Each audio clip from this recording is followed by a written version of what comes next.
Assalamualaikum warahmatullahi wabarakatuh. Sahabat pecinta Al-Quran yang dimuliakan Allah, pada kesempatan kali ini marilah kita lanjutkan belajar kita tentang tanda wakaf dan tanda bacaan di dalam Al-Quran. Sampai pada simbol atau tanda ini, ya, kemarin sudah kita pelajari simbol-simbol dari mim kecil, kemudian sampai simbol syaktah. Nah, kita lanjutkan dengan tanda ini. Nah, simbol ini pengertiannya adalah tanda mad jaiz, ya, tanda mad jaiz yang menunjukkan bacaan lebih panjang dari mad asli atau mad tabi'i. Jadi ketika kita menjumpai tanda ini, simbol ini, maka dibaca lebih panjang dari 2 harokat atau mad asli atau mad tabi'i. Contohnya, ala innahum humul mufsidun. Baik, perhatikan di sini ada tanda mad jaiznya di sini di ala, maka dibaca agak panjang. Ala innahum humul mufsidun. Ya. Kita lanjutkan. Ada simbol titik 3 seperti ini, perhatikan gambarnya. Kita akan menjumpai yang pertama di surah Al-Baqarah, ya, di surah Al-Baqarah ayat kedua ada simbol seperti ini. Ini maksudnya adalah tanda wakaf ta'anuk atau mu'annaqah yang menunjukkan huruf harus wakaf pada salah satu tempat saja. Saya ulangi, tanda titik 3, 2 ini pengertiannya adalah tanda wakaf ta'anuk atau mu'annaqah yang menunjukkan harus wakaf, harus berhenti pada salah satu tempat saja. Contohnya, zalikal kitabu la raiba fih hudan. Ya. Jadi di sini berhenti di sini di fih. Zalikal kitabu la raiba fih, ya, berhenti di sini kemudian baru dilanjutkan. Kemudian ada tanda seperti ini, simbol seperti ini. Pengertiannya adalah tanda tertib ayat yang menunjukkan akhir suatu ayat.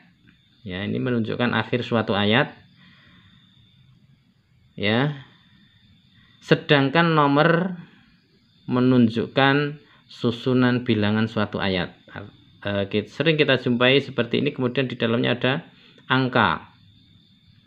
Di dalamnya ada angka. Ini menunjukkan susunan bilangan suatu ayat. Ini contohnya di sini wattur. Ya, ini berarti satu ayat. Wattur, ya. Ada tanda seperti ini, kemudian di dalamnya ada angka 1. Berarti ini adalah ayat 1. Kita lanjutkan. Kemudian ada tanda ini. Perhatikan. Kalau ini mad jaiz. Nah, kalau yang ini beda bentuknya seperti alis, ya, atau tanda gelombang seperti ini. Ini pengertian adalah tanda mad wajib yang menunjukkan bacaan lebih panjang dari mad asli atau mad tabi'i.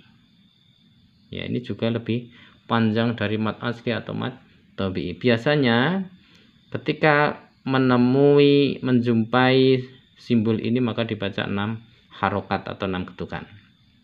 Contohnya, ulaikal ladzina ishtarawud dhalalah. Ya, saya ulangi di sini tandanya ada di sini di ula, maka dibaca ulaikal ladzina ishtarawud dhalalah. Ya.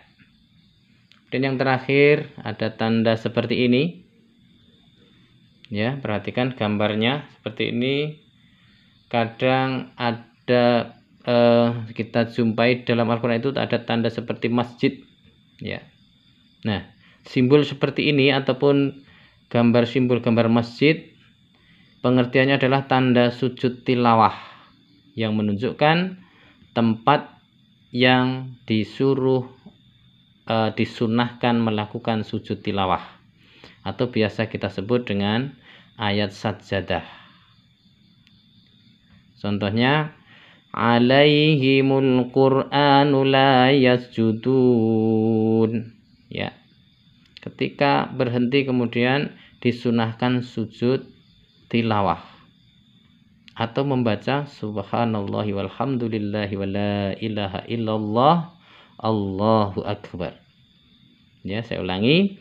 Ketika menemukan simbol ini ketika kita baca Al-Qur'an ataupun simbol seperti gambar masjid, ya, ataupun ada di samping sini, di samping Al-Qur'an itu ada tulisan sajdah.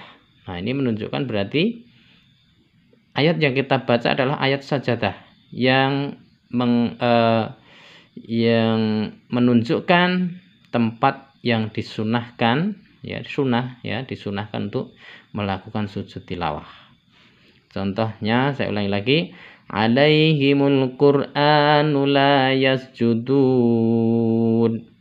Baik, terima kasih sudah menonton. Semoga kita dimudahkan oleh Allah Subhanahu wa taala dalam belajar untuk membaca Al-Qur'an. Assalamualaikum warahmatullahi wabarakatuh.